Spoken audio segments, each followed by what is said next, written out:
Hey, what's going on, dudes? My name is MrRhexx and we're back with some more Elder Scrolls Skyrim. On the last episode, we started the Daedric quest for Clavicus Vile. And today we're essentially going to continue it and possibly even finish it. The quest itself, as much as, you know, Daedric quests are cool, they're not very long. So we might actually be able to finish it this time around. Hoping for that. But yeah, we are currently on the process of obtaining the Rueful axe, which Clavicus Vile has asked us to obtain if we want to essentially become his servant and gain his boon. Of course, the boon that we asked of him was for him to accept Barbas as, you know, his partner, to go back to him and become together. Clavicus is currently imprisoned in his shrine since he currently lacks the power, and we talked a little bit about it before. There's a couple of issues back in his realm, a realm that we have essentially no name for, the realm where he lives. Let me see where exactly I'm supposed to go. I'm still a little bit far away.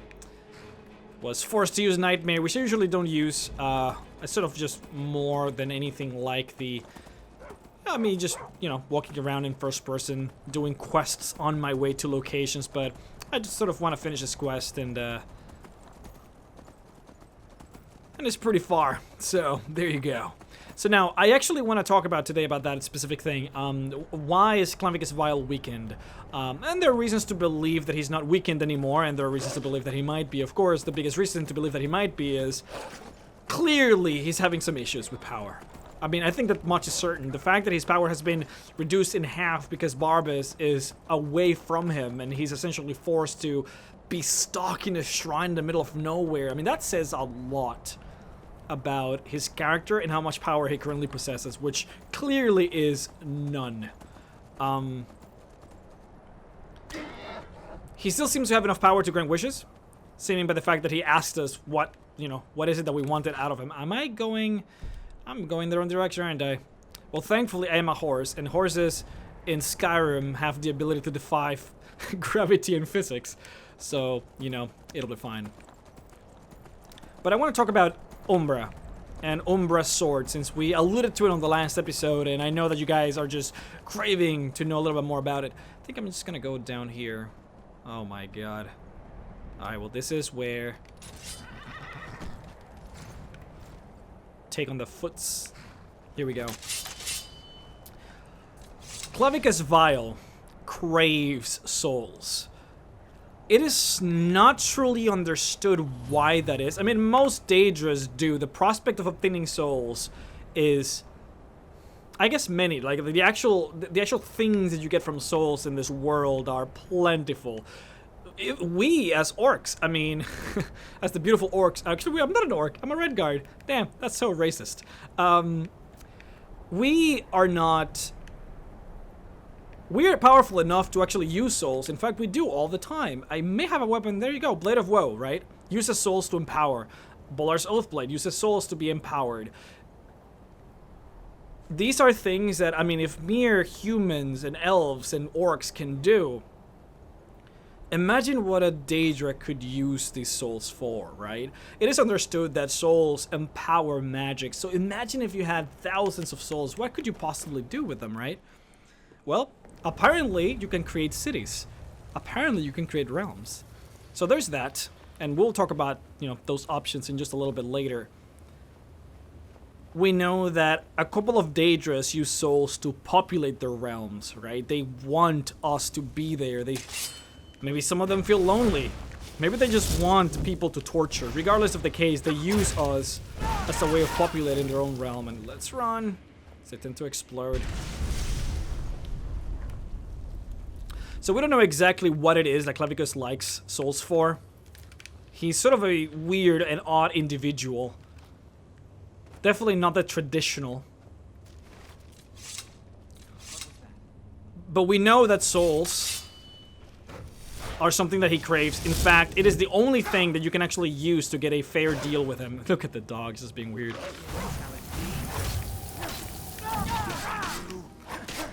We of course know that if you ask Clavicus Vile for a favor, he will give it to you. Like, no doubt he will give you that favor. However, whatever you ask of him, he's gonna take it back from you. Not necessarily as prize, as in money, But he's gonna take it from you in one way or the other. Probably just in amusement. He's gonna torture you, make you die to take your soul. Maybe he'll just embarrass you, right? Like, he's gonna do things to you that'll make it so that if you knew what the actual trade-off would be when you first asked him for that wish, you wouldn't have taken it. And that's what he loves. That's what he enjoys. Those bargains that are just not on your favor. We're here, of course, for this. The Rueful axe. We'll talk about it a little bit later. The axe isn't the only item dear old Clavicus has. Give him the Rueful axe, and once we're reunited, the Masque of Clavicus Vile will be yours. So, and this is the thing about Clavicus Vile. He adores souls. So much so, in fact, that he wanted to create a weapon that whenever you would slay someone with this weapon... Is there anything farther here? If you would slay anyone with that weapon, the weapon would absorb the soul, and essentially it would be sent to Clavicus Vile. Now, you might be saying to yourself, hey, Rex, well, this actually exists already in Skyrim. I mean, there are swords that can easily take the souls of those that you kill, and it puts them on soul gems. You're right. However... Oh, that's a pretty good one. However, soul gems are not for any Daedra. Soul gems are used to house souls explicitly for those that live in the soul cairn, the ideal masters. It is no good for Clavicus Vile to deal with the ideal masters when he can find a way to essentially cut the middleman and get his own souls. And that's essentially what he tried to do. Now, it's very obvious that this technology, right, that the soul reaping technology is either not very common, very difficult to produce, or just simply not known. I mean, it is evident that the ideal masters have the ability to, I mean, easily create weapons that can take souls and put them on soul gems that then, you know, the ideal masters can use in exchange for power given to that which holds the soul gem. But clearly it wasn't that easy for another Daedric to use. Why? Well, Clavicus Vile couldn't make this weapon by himself. Instead, he asked a witch to do this for him. Thing about this witch, however, is that the witch said to Clavicus Vile, hey, I can make this weapon for you, right? I can create this artifact that whatever it kills is going to give you the soul. However, for this to work, I'm going to need you to give me a part of your power so that I can imbue this weapon with your power and sort of form that connection. Clavicus Vile did that. However, what the witch did surprised him. Sound like a BuzzFeed article or something. Click here to find out more. The witch made it so that the weapon would become sentient. It would get its own will and its own personality. Something that Clavicus Vile didn't like, so he ended up killing this witch. However, not before she could hide this weapon. Whatever her intentions truly were, like what she actually wanted to accomplish with this weapon, are not necessarily known. However, we do know that the weapon, obviously, with a mind of its own, hid from Clavicus Vile. It knew that if Clavicus Vile would get this weapon, they would essentially bond once more, and the weapon would lose its ability to be its own creature, its own Daedra. So it hid from Clavicus Vile. At that point, whoever would actually find the weapon, and a lot of different people ended up finding the weapon. There were orcs. There was, of course, the player in Morrowind had it for a while. The player in Oblivion had it for a while.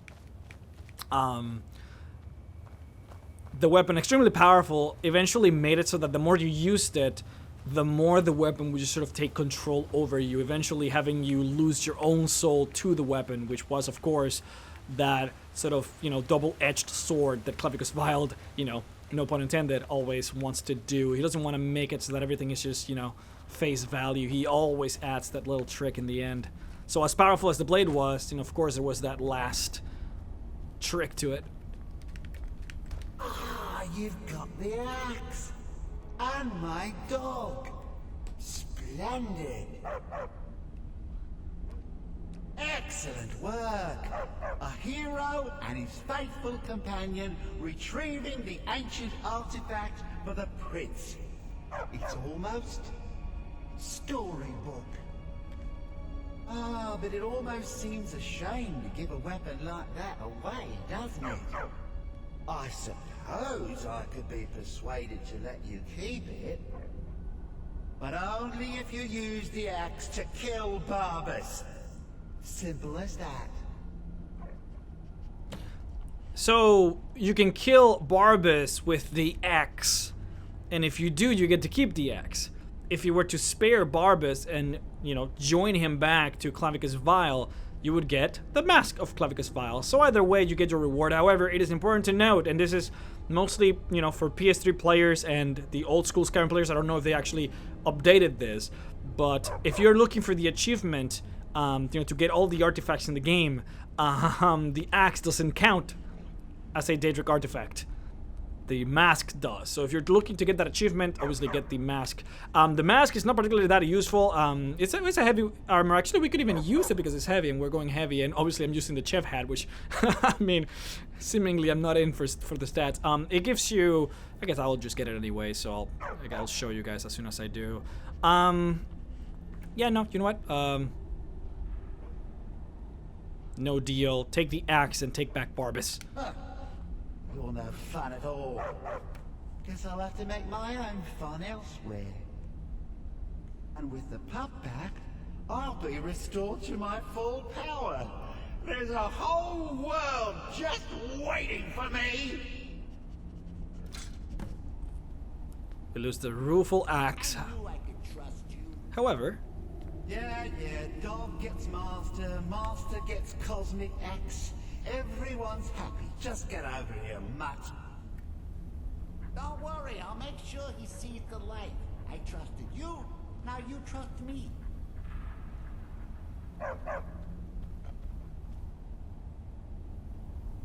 Ah, that feels so much better. You forget how nice supreme power feels until you've been stuck in a cave for a few years. It's a shame you wished for something so dull as me taking back the mutt. Quite the lack of imagination on your part. A lack of ambition like that really ought to be punished. Perhaps by turning you into a worm, or maybe a few decades of... Oh, fine. Have my boon and be done with it. Got more interesting deals to make anyway. wonder if the mask disappears from the hand. It doesn't seem like it does. Okay, so we get the mask. I suppose it was just easier for me to show you guys instead of actually describing it. Prices are 20% better. 10 speechcraft and magicka regenerates 5% faster. One of the most popular artifacts from Clavicus Vile. There is this one famous story where this woman, this noble woman, was scarred in her face by one of her servants because of jealousy, of course. And this noble woman, now being disfigured, she begged Clavicus Vile for a way to her to regain that lost charisma that she lost by having her face disfigured. And of course, Clavicus Vile, being the nice, supreme prince that he is, gave her the Masque of Vile, which, you know, made it so that people loved her. People were influenced by her, so much so, in fact, that her whole fact of having her face disfigured was just almost as if it wasn't there anymore. And she ended up marrying this very illustrious duke from a faraway land. And, you know, she would have lived happily ever after if it wasn't for the fact that as soon as she got pregnant, Clavicus Vile took away the Masque away from her. And that sort of extra charisma that she was getting was lost. And so the duke banished her away, seeing the real truth. And of course, she ended up having to live the rest of her life in misery, alone, banished with, you know, a pregnant child. Yeah, you know, one of those things. Just classic, just Clavicus Vile things. Might as well just equip it, just to look fancy. Also took the time to buy a couple of potions, so that's pretty nice. The Rueful axe, I personally find it interesting, and look, I don't really have much about it. It's seemingly the axe has the ability to kill, I mean, a Daedric prince, right? And look, we know for a fact that Daedric cannot be fully killed in this realm of existence, right? We know that when they walk here, it is kind of like a projection of their real self. So when you kill them here, it doesn't matter. They just They're sent back and reconstitute on the other realm. It's interesting that he wants us to kill Barbas, probably just to punish him. I mean, based on that information on how Daedrus work, it probably wouldn't have killed him permanently. He would have just reconstituted in a very painful process, which, I mean, seems to be a way to just punish the guy without actually killing him, right? Makes sense. But, you know, you have to wonder. What if, right? What if this axe, I don't have it, what if this axe actually had the power to truly kill a Daedra? Unlikely. It's worth noticing, however. It's also cool because when you, and this is what makes it intriguing, if you walk around with the Rueful axe, guards interact with you and they say, huh, that's a very shiny axe. Almost seems as if you could kill a god with it, or something. I'm paraphrasing. I think they actually say something along the lines of, you know, it looks so, the edges are so fine that almost as if you could kill a god with it. And it's just, you know, that allusion to it. That why would Bethesda add that in? You know, like, it makes you wonder. Probably just, you know, talking about Barbas himself, not necessarily killing a god, but I don't know. Just wonder about it. But yeah, anyways, there's the quest. So we'll see what we do on the next episode. Before I leave, however, I do want to talk a little bit about Umbra and its sword, since that's just sort of like was the main topic. So he created the sword, right? The sword hid from him because it gained sentience. You know, in Morrowind, you play through Morrowind and you find that orc who owns Umbra, seemingly having killed a lot of people and becoming so powerful that his only, the last remaining wish that this orc had was to die in combat, because he had become so powerful that no one could challenge him, right? And that's where the main character comes in, the Reverend. He kills the orc and obtains Umbra. But it's interesting because the orc himself called himself Umbra, almost as if his soul had been lost to the sword, and then the sword had taken the orc and become almost fused with it, calling himself Umbra instead of the real name of the orc.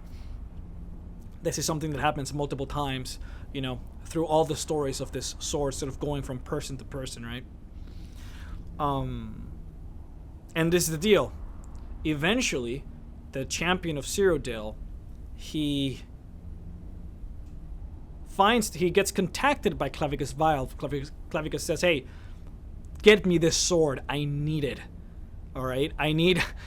I have this deal to make with this Umbra fellow that stole a portion of my power, right? So you obtain the sword, and then Barbas comes on over and tells you, hey, you shouldn't do what Clavicus Vile is telling you. And that's interesting because now you can see the difference between the characters. They're not one. Maybe they are, right? Maybe they just sort of have that split personality situation, but you can clearly see Clavicus Vile, hey, find me the sword and give it to me. And then you have the dog literally doing his best to stop you. Hey, do not give Clavicus Vile the sword. Bad things are going to happen. Whenever he tries to deal with the sword, things always go wrong. The champion, of course, doesn't listen to Barbas, and he gives Clavicus Vile the sword. Umbra, at that point, having part of the power of Clavicus Vile, essentially being a portion of Clavicus Vile itself, it starts stealing power from its realm without Clavicus Vile noticing. And as soon as he discovers Clavicus Vile closes his realm. See, before, Daedrus have the ability to go from realm to realm, and usually you don't want to go into another Daedrus realm because you essentially fall into their zone of control, right? If Clavicus were to go to the realm of Molag Bal, he would be subject to Molag Bal's essential rules, right? Like, he could be trapped inside. That's really bad. These guys have complete and utter control of the realm. So what Clavicus Vile did, he blocked off all the entrances and exits in and out of his realm. And that's one of the main reasons why not many people, or I guess I should say, nobody really knows what's the name of his realm, and nobody really knows much about his realm, is because he completely closed off every entrance and every exit of his place of existence. So no one could get in and out. And because he wanted to keep Umbra inside, because otherwise Umbra would have left with all of his power, which he didn't want.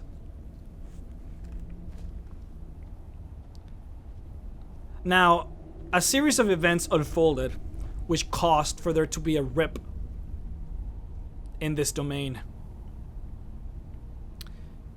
You see, and I probably should explain a little bit. Like I said before, Clavicus Vile really enjoys taking souls. He formed what was essentially a stream of souls that were being infused into his realm. Through this stream, Umbra, through the sword, and at this point Umbra had sort of taken a human shape. Like he had absorbed so much power from the realm of Clavicus that he essentially formed a body of its own. Umbra knew that for as long as the sword was in the realm of Clavicus, Clavicus had power over him, or could potentially have power over him, because the sword was essentially just a piece of it. Kind of like in Harry Potter, you know? Like, if you were to take the Horcruxes, like, you know, you could essentially control Voldemort with a Horcrux. Kind of like that. Essentially, pretty much like that, actually.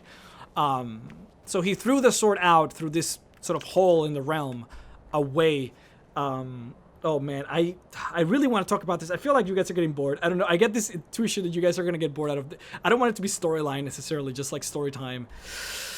Oh boy, what should I do? We should probably end the episode here because we ended the episode. But okay, you know what? This is gonna be the remaining episode is gonna be story time because I want to talk about this. I'm gonna put my controller down. Here we go. Actually, I'm gonna do this. Beautiful. Just no UI. Perfect. Umbra threw the sword out from this sort of hole in this domain so that he couldn't be trapped or, I guess, taken over by Clavicus Vile. And what Umbra did was pretty cool. He just sort of hid in a corner of the world, completely just using the souls from this stream, using the power of the souls to hide himself from Clavicus Vile's eyesight. And with the help of this individual, who he contacted from the other side through this stream, he founded this incredible hidden floating city that he named Umbriel. So imagine this floating city in the sky of this Daedric world, full of labyrinths and castles, and I mean just this beautiful orchestration of a landmass floating in the sky. And they constructed the city using the souls of people. So it goes to show, you know, what you can actually do with souls. It's incredible. In here, in the real, not in the real world, I should say, in Cyrodiil, in Tamriel, we use souls to power weapons with magical power. Over there, they can apparently create floating cities. And if you played Morrowind, you probably found Vivec City. On top of Vivec City, there is this floating massive asteroid, this landmass, that is just floating in the sky.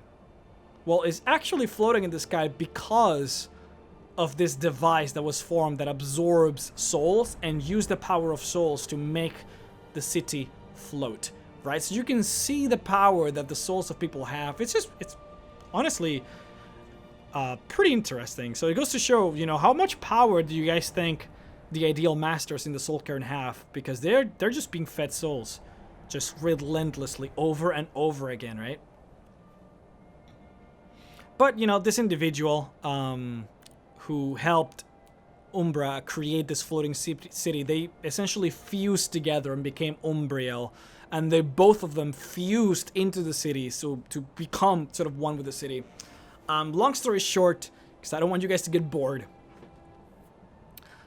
this whole plan was concocted to take this city away from the Daedric realm of Clavicus and port it all the way out into Oblivion, essentially make it its own pocket existence. And when that happened, it weakened Clavicus Vile enormously. And that's what I talked about on the last episode, when Clavicus Vile became super weak, right? His whole realm started to diminish to the point where only there were maybe like a few miles long in his realm. He was just really powerless, couldn't do anything, right?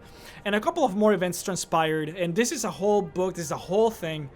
Just to keep it short, however, the sword was found in the real world by a couple of individuals who wanted to interact with Clavicus Vile. So they found the sword, brought it all the way back to his realm, and essentially dealt with Clavicus Vile. Hey, Clavicus, here's a sword.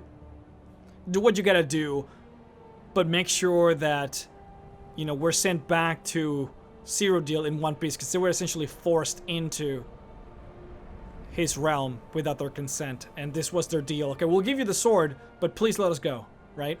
And that's essentially what happened. There was this massive battle now that Clavicus had the sword in his hand and could actually deal with Umbra. He used the sword alongside a couple of allies and defeated Umbriel and Umbra with the help of the sword, essentially killing him and destroying the sword both together, getting his power back. Now, it is not known if... That was a very brief description of those events, by the way. I'm really trying to keep it short here. But he got his power back. We don't know exactly how much power he got back. If, you know, some of the power that he lost was permanent. I mean, it is very obvious in here from this quest line that he's not doing too good, right? Very evident to us that he's not doing too good. So maybe a lot of his power was lost permanently, but it is sort of known to us that he did get a substantial amount back. How much ever back? Maybe one day we'll know. But this is one of those Daedric princes that I really want to know more about, and I wish that on the next Elder Scroll we really get to know more about him. You know, to the point where, like, I'm just hoping we actually get to go into his realm and really talk to him, because probably one of the most interesting Daedric princes for me, at least. And I would like to know what you guys think.